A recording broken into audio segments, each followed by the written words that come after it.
Tu as 21 ans. Ouais, toi, tu es originaire de Mulhouse. C'est ça. Et tu es un ancien espoir du football. Ton parcours est très intéressant. Ah, on m'a vendu un footballeur né, repéré par des centres de formation en Europe, qui avait un rêve et qui l'a toujours, être dans le milieu du foot, que ce soit sur ou hors du terrain. Exactement. La vie en a décidé autrement. Tu vas nous expliquer ton parcours. Qu'est-ce qui s'est passé pour toi, Lorenzo? Moi, j'ai commencé le foot très tôt, à l'âge de 5-6 ans. Je l'ai commencé avec des cousins à moi qui m'ont mis un peu dans le bain. J'ai direct été addict. Je jouais au foot tout le temps. Je me faisais engueuler tout le temps parce que je jouais dans la maison, dans la chambre. Je cassais tout. Après, j'ai intégré un club qui mettait en avant les jeunes. Nous, on est frontaliers avec l'Allemagne. On jouait souvent en Allemagne, en Suisse aussi. Et j'ai très vite été surclassé dans les catégories au-dessus pour jouer avec les plus grands. Et mes entraîneurs ont commencé un peu à me pousser à essayer de partir un peu de la zone parce que c'est très fermé chez nous. Et en même temps, j'avais l'école qui prenait un peu de place. Même quand on est jeune, ça prend de la place. Et j'avais un père qui, lui, me poussait dans le milieu parce qu'il connaît. C'était un ancien sportif aussi. Et j'ai plutôt eu une maman qui était un peu toujours...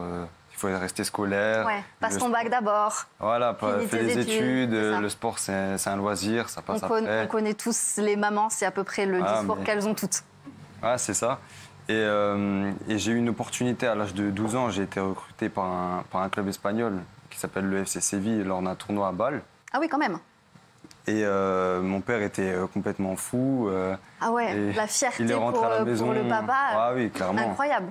Il est rentré à la maison en criant « Ouais, on fait les valises, il va en Espagne. » Et ma mère était un peu choquée, elle ne comprenait pas. Elle ne connaît pas du tout ce milieu-là, elle ne sait pas ce que ça peut apporter. Surtout aujourd'hui, on sait que le foot, voilà, c'est une des plus grandes industries du sport. Très gros business, effectivement. Et c'est à partir de là qu'il a commencé à avoir des petites embrouilles. Ma mère ne voulait pas me laisser partir. Mon père, lui, voulait me laisser partir. Moi, j'étais au milieu de tout ça. Et ce que j'ai oublié de dire aussi, le plus important, c'est qu'en 2009, moi, j'ai mon père qui est tombé gravement malade. Il a fait de très grosses crises d'épilepsie qui sont enchaînées sur des tumeurs, des cancers et tout ça. Et moi, j'étais jeune, je ne comprenais pas ce qui... Ouais. Moi, je ne comprenais pas. Mais ce qui expliquait aussi, du coup, pourquoi ta maman voulait peut-être que tu restes à la maison. Moi, avec du recul, maintenant, je le comprends. Ça. Mais quand j'avais 10, 11, 12 ans, je ne comprenais pas pourquoi on ne me laissait pas faire... Surtout quand ton père, même malade, te poussait à réaliser ton rêve. Et après, il s'en est sorti. C'était pas très long au début. Et après, c'est une maladie, malheureusement, qu'il y a beaucoup de rechutes. Ouais, beaucoup de récidives. Beaucoup. Et moi, je commençais à grandir. Je commençais un peu à comprendre ce qui se passait. Et je commençais tout doucement, sans le savoir, à mettre le foot de côté et mon rêve avec. Et à l'école, ça ne suivait pas parce que je rentrais chez moi le soir, je ne savais pas si j'allais voir mon père à la maison ou si je devais aller le voir à l'hôpital. C'était des années de maladie, d'aller-retour dans les hôpitaux. C'était que ça. C'était limite si des fois on ne dormait pas avec à l'hôpital. Bien sûr. Et moi, le lendemain, j'allais en cours et ça a été ça pendant toute. Et le jour de ton bac? Après, ouais, j'ai commencé à aller dans les études au lycée. J'ai intégré d'ailleurs un sport-études avec, parce que je voulais quand même essayer, quoi qu'il arrive. Je faisais un bac général ES à côté. Et si j'alliais mon père, le bac ES, le sport-études, je ne pouvais plus, c'était trop. Et du coup, mon bac, il a commencé un peu à s'échapper. Pourtant, en sport-études, j'avais une bonne moyenne, j'avais pratiquement 12 de moyenne générale en sport-études, mais ce n'était pas suffisant, j'ai redoublé. Et quand tu redoubles un sport-études, tu ne peux pas le refaire. Donc du coup, j'ai quitté le parcours sport-études. Je me suis après lancé en général en ES. Et c'est là que ça a commencé à être une catastrophe. J'ai perdu ma grand-mère, donc la mère de mon père, en 2016. Et c'est là qu'il a fait une rechute terrible. C'était hôpital sur hôpital, des mois. Il n'était jamais à la maison. J'avais ma mère en parallèle qui, elle, tombait malade aussi de son côté. Elle ne travaillait plus, donc elle était à la maison. C'est ça, vous viviez avec du coup très peu par mois pour... Franchement, on était à 800 € par mois pour 3, parce que mon père, de toute façon, il n'était pas là, il était à l'hôpital. Et pendant des années, ça a été comme ça. Et gérer les cours avec, c'était très compliqué. Donc j'allais en cours, je rigolais, je faisais le clown, mais c'était juste une façade. Juste une façade. Bien sûr. En cours, je n'étais pas dedans, je pensais à mon père tout le temps. Dès que j'entendais les pompiers, je croyais que c'était mon père qui était dedans. Enfin, tout le temps comme ça. Et En 2018, il a fait une grave rechute. Il est tombé dans le coma. Les médecins sont venus nous voir, nous ont dit c'est terminé. Voilà, il a tenu comme il a pu, c'est fini. Donc moi, je rentre chez moi, on commence à prévenir toute la famille. Et à 3h du matin, on nous dit en fait, il est sorti du coma. Donc, un vrai guerrier. Un miracle. On y retourne. Et le plus impressionnant, c'est qu'ils font les échographies, tout ça. Ils nous disent, mais ce qu'on ne comprend pas, c'est qu'il n'y a plus de traces de cancer en 2 jours. Là, on se regarde, on se dit, mais il y a 2 jours, une nuit, vous nous dites c'est fini, il a rien de partir. Et en fait, c'était un constant combat. Il voulait toujours être là pour nous, parce qu'il nous avait promis, en fait, à ma petite sœur et moi, de rester là jusqu'à ce qu'on ait nos études, qu'on ait nos... Mais après, voilà, avec du recul, il ne pouvait pas. Il a fait comme il pouvait.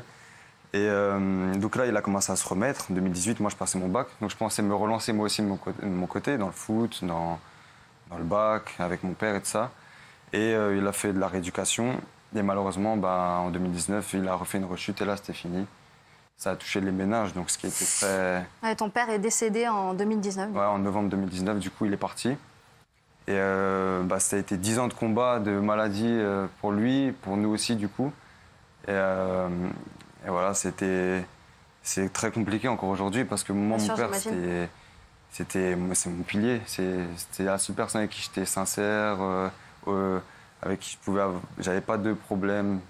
Je suis quelqu'un de très pudique sur mes sentiments et lui, j'ai perdu un pilier dans la vie et je sais qu'une des dernières phrases qu'il m'a dit, c'est que ses rêves étaient devenus les miens. Enfin, mes rêves étaient devenus les siens plutôt. Et du coup, il voulait absolument que je réussisse dans le football et il m'a dit, tu vas y arriver. Et c'est pour ça qu'à partir de là, j'ai commencé à me relancer. Bien sûr, j'ai pas eu mon bac parce que j'étais tellement ailleurs. Ça, tout le monde peut le comprendre, mais effectivement, tu n'as rien lâché. Déjà, on te présente tous nos condoléances, même si c'était en 2019, on comprend que ce soit encore très compliqué. Et merci de nous livrer ce témoignage. Donc, tu n'as pas eu ton bac, mais tu t'es démené, tu as même trouvé des petits emplois pour subsister. Et tu n'as pas abandonné ce rêve et tu as envie de rendre fier ton papa malgré tout. Et je suis très émue parce que je vais te présenter Cédric Rissen qui va nous rejoindre sur le plateau.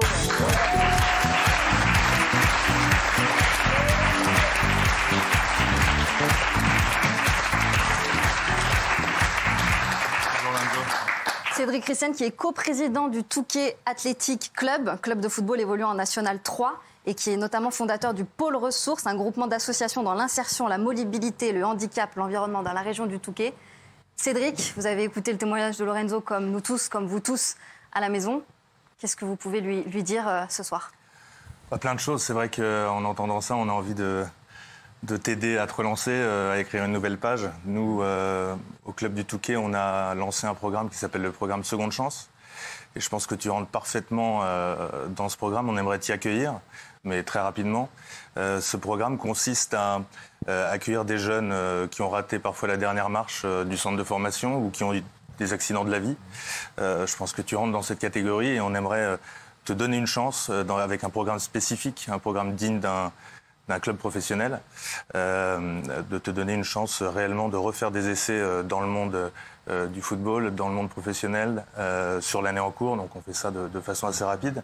Et comme vous l'avez dit, le club de football fait partie d'un pôle, le pôle ressources, qui compte une dizaine d'associations qui travaillent dans l'économie sociale et solidaire sur le territoire du Montreuilois. Et donc là, ce que j'aimerais te proposer, c'est de rentrer en immersion au sein de ces associations. Okay. Donc c'est des associations qui travaillent dans le numérique, qui travaillent dans la lutte contre le handicap, contre les discriminations, le tourisme inclusif. On a également des structures d'insertion et ce qu'on va faire, et je vais t'accompagner dans cette démarche, c'est faire un diagnostic de ce que tu as envie de faire dans la vie, parce que nous, ce programme Seconde Chance au club de football, je ne vais pas vendre aussi bien le football que tu as pu vendre le golf tout à l'heure. Je suis sûr que mais le football, oui, mais avec un travail. Je pense que déjà, quand on sort d'un centre de formation, je crois qu'il y a une probabilité d'1% de devenir footballeur professionnel.